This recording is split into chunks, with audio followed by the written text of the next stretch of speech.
Scandale. Mbengo sera sans doute condamné à mort pour soutien et financement du terrorisme et association de malfaiteurs. Si on s'en tient au nouveau code de procédure pénale, qu'il a lui-même soutenu. Ayoub Tabé, Julius Sizuko et ses camarades n'étaient rien d'autre que des pions et marionnettes au service d'Edgar Alain Mbengo. Ayoub Tabé, Julius Sizuko et ses camarades séparatistes arrêtés au Nigeria et extradés vers Yaoundé, n'étaient que des imposteurs, rigolos et hommes de main, au service des ambitions démesurées d'Edgar Alain Mbengo pour créer le chaos et l'aider à s'emparer du pouvoir. Une fois la sale besogne terminée. Tel semble le confirmer des sources de la DGRE, service secret camerounais, proche de l'enquête sur ces pseudo-séparatistes, et mercenaires se faisant passer pour des révolutionnaires. Le goût du lucre et l'appât du gain auront eu raison de ces jouisseurs et opportunistes. Les PV, documents, écoutes téléphoniques et aveux des mis en cause, classés ultra confidentiels entre les mains du contre-espionnage camerounais, confirment que Mbengo était bien le financier du groupe d'Ayoub Tabé, Julius Sizuko. C'est d'ailleurs ce qui explique son limogeage du gouvernement et le rouleau compresseur déployé par son ancien mentor Paul Biya contre ce malfaiteur et terroriste de Mbengo, pour le mettre hors d'état de nuire.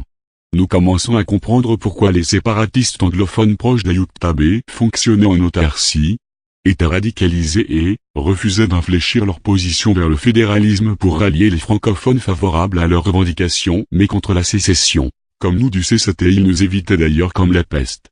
Arguant du fallacieux argument que tous les francophones sont pareils et détestent leurs compatriotes anglophones. Ceci n'était qu'une fuite en avant pour faire leur business avec Mbengo tranquillement sans une présence gênante comme la nôtre.